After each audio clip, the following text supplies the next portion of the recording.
வாழியவே CITU வாழியவே வெல்லட்டும் சிறக்கட்டும் வெல்லட்டும் சிறக்கட்டும் மாநில பெரிய ஆர்ப்பாட்டம் மாநில பெரிய ஆர்ப்பாட்டம் சென்னையிலே அவை பிரதிநிதிகள் கோரிக்கைகள் கேட்டு சென்னையிலே ஆர்ப்பாட்டம் மத்திய அரசே மோடி அரசே மத்திய அரசே மோடி அரசே பேச்சு நடத்து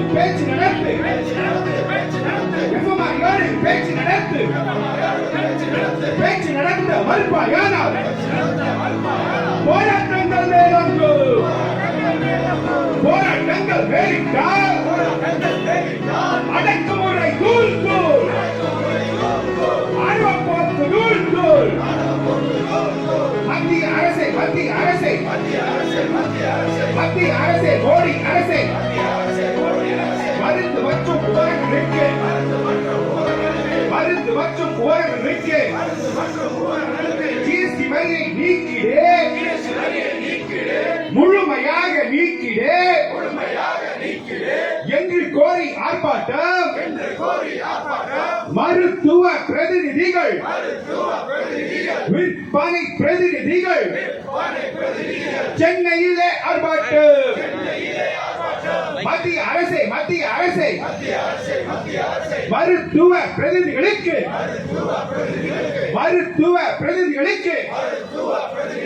நிலையான வேலை விதிமுறை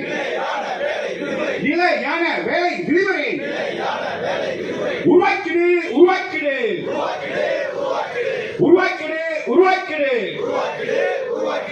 என்று சொல்லி ஆர்ப்பாட்டம் சென்னையிலே ஆர்ப்பாட்டம் மருத்துவ பிரதிநிதிகள் விற்பனை பிரதிநிதிகள் சென்னையிலே ஆர்ப்பாட்டம் மத்திய அரசை தொழில்நுட்பம்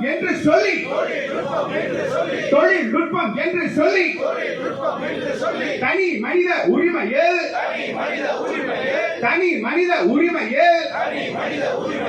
தலையிடும் நிர்வாகம் மீது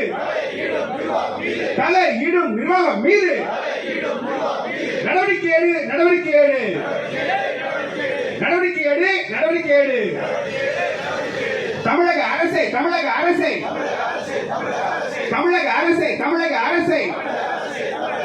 மருத்துவ பிரதிநிதிகளுக்கு விற்பனை பிரதிநிதிகளுக்கு குறைந்தபட்ச ஊதியமாக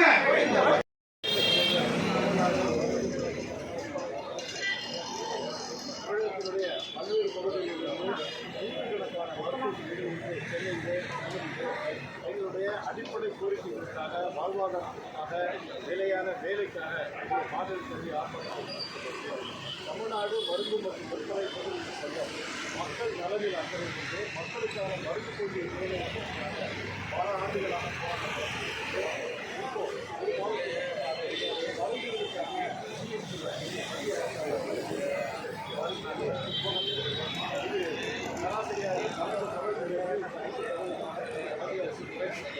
ஆனால் மக்களுடைய நலனில் அக்கறை கொண்டு ஜிஎஸ்டி வரி என்பது விதிக்கப்பட்ட நாட்கள் 10 வருடங்களுக்கு மேலாக எங்களுடைய அகில இந்திய சம்மேளனமும் எங்களுடைய மாதிரி சங்கமான தமிழ்நாடு மருந்து மற்றும் விற்பனை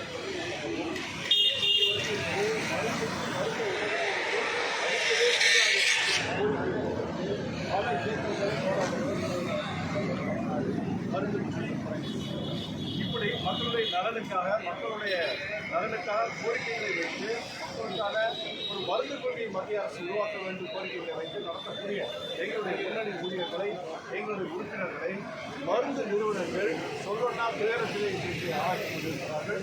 டெக்னாலஜியை பெயரிலே எங்களுக்கு கூடவே சர்வேலன்ஸ் செல்லக்கூடிய எந்த விதமான அந்தரங்கமான பல விஷயங்களை நாங்கள் வேலை செய்யக்கூடிய இடங்களிலே நாங்கள் வேலை செய்து வெளியே வரும் இடங்களிலே இதை கண்காணிக்கக்கூடிய ஒரு கருவியாக நீங்கள் உங்களுடன் ஐபேடு டேப் என்கின்ற கருவிகள் மூலியமாக கண்காணிக்கிறார்கள்.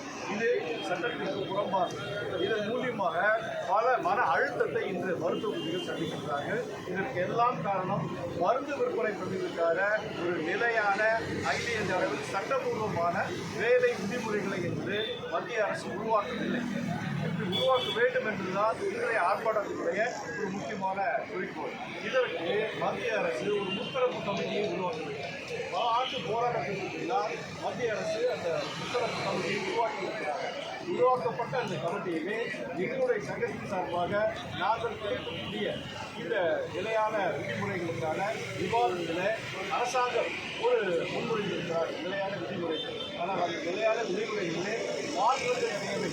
இந்த கமிட்டியை நிறுத்தி கூப்பிட வேண்டும். அந்த மாற்றங்களான விவாதத்தை அந்த கமிட்டியில் வைக்க வேண்டும் என்பது எங்களுடைய கோரிக்கை. இது வைக்கப்படும் போதுதான் மருந்து விற்பனை கொள்கைகளை எதிர்காலம் என்று பாதுகாக்கப்படும். ஏனென்றால் கடந்த ஒரு வருடத்தில் தமிழகத்திலே கிட்டத்தட்ட 15 மருந்து விற்பனை கொள்கைகள் அகால மரணம். ஏனென்றால் இந்த சொல்லனா மன அழுத்தத்தின் காரணமாக டூ வீலரில் டிரைவ் பண்ணி போகிறப்போ ஆக்சிடென்ட் மூலமாக இறந்திருக்கிறார்கள். 35 வயதுக்கு குறைவான மருத்துவ விற்பனை பெண்கள் மன அழுத்தத்தின் காரணமாக பல நோய்களுக்கு உள்ளாகி சர்க்கரை நோய், இதய அழுத்தம், நரம்பு பிரச்சனைகள்லாம் உள்ளாகி அகால மரணமாக இறந்திருக்கிறாங்க. இதற்கெல்லாம் காரணம் நிர்வாகம் கொடுக்கக்கூடிய வரம்பு மீறின மன அழுத்தம். இதிலிருந்து விடுபட வேண்டும். எங்களுடைய உறுப்பினர்களுடைய எதிர்காலத்தை பாதுகாக்க வேண்டும். எங்கள் உறுப்பினர்களுடைய குடும்பத்தினுடைய எதிர்காலத்தை பாதுகாக்க வேண்டும் என்பதற்காக மாநிலம் தழுவிய ஆர்ப்பாட்டமாக நடத்திருக்கிறோம். இது தமிழகத்தில் மட்டும் நடக்கக்கூடிய ஆர்ப்பாட்டம் அல்ல. அனைத்து மாநிலங்களிலும், இந்தியாவில் இருக்கக்கூடிய அனைத்து மாநிலங்களிலும் அங்கங்கே எங்களுடைய மருந்து விற்பனை ஊழியர்கள் ஆர்ப்பாட்டங்களை நடத்தி அதன் மூலியமாக மத்திய அரசுக்கு அங்கே இருக்கக்கூடிய மாநில கவர்னர் மூலியமாக எங்களுடைய கோரிக்கைகளை வலுவாக அளித்து வருகிறோம். இதற்கு முன்னால் மாவட்ட கல்வி ஆர்ப்பாட்டங்களை தமிழகத்தினுடைய 20 மாவட்டங்களில் நடத்தி தமிழகத்தினுடைய அங்கே இருக்கக்கூடிய கலெக்டர் மூலியமாக அங்கே இங்கே தொழிலாளர்களுடைய அமைச்சருக்கு மனு அளித்திருக்கிறோம். இன்று தமிழகத்தினுடைய தலைநகரத்தில் ஆர்ப்பாட்டம் நடத்துகிறோம். இதனுடைய நிறைவாக மும்பையிலே தலைமையிடமாக கொண்டுள்ள மருந்து துறையில் இருக்கக்கூடிய பெருவாரியான நிறுவனங்கள் மும்பையை தலைமையிடமாக கொண்டுள்ளார்கள். அந்த இடத்திலே நவம்பர் 17 அன்று அரசுடைய கவனத்தை ஈர்க்கும் விதத்திலே, மருந்து நிறுவனங்களுடைய கவனத்தை ஈர்க்கும் விதத்திலே இந்தியாவில் இருக்கக்கூடிய பல்வேறு நகரங்களிலிருந்து மருந்து விற்பனை பகுதிகள் பல ஆயிரம் அங்கே கூடி எங்களுடைய கோரிக்கைகளுக்கான ஆர்ப்பாட்டத்தை நவம்பர் 17 மும்பையில் நடத்த இருக்கிறோம். அதைத் தொடர்ந்து மத்திய அரசுடைய கவனத்தை ஈர்க்கும் விதத்திலே நவம்பர் 18 அன்று டெல்லியிலே மிகப்பெரிய ஒரு ஆர்ப்பாட்டத்தை பாராளுமன்றம் முன்னாடி நடத்துகிறோம். எங்களுடைய அடிப்படையான கோரிக்கை இதற்கான பணி உத்தரவாதம். இந்த பணி உத்தரவாதம் தேவை என்றால் அரசு முத்தரப்பு கமிட்டியை உடனடியாக கூட்டி சட்டப்பூர்வமான பணி விதிகளை மருந்து விற்பனை பதிவுகளுக்கு உடனடியாக இயற்ற வேண்டும். அப்படி இயற்றப்படும் போதுதான் மருந்து நிறுவனங்கள் எங்களுடைய உறுப்பினர்கள் கொடுக்கக்கூடிய மன அழுத்தத்தை, மருந்து விற்பனைகளுடைய எதிர்காலத்தை எங்களால் பாதுகாக்க முடியும் என்று இந்த கோரிக்கைக்காக ஆர்ப்பாட்டம் நடத்துகிறோம்.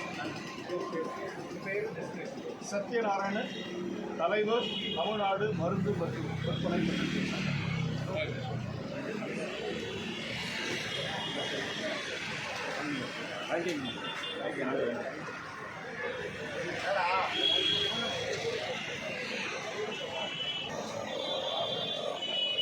ஆன் பண்ணியா?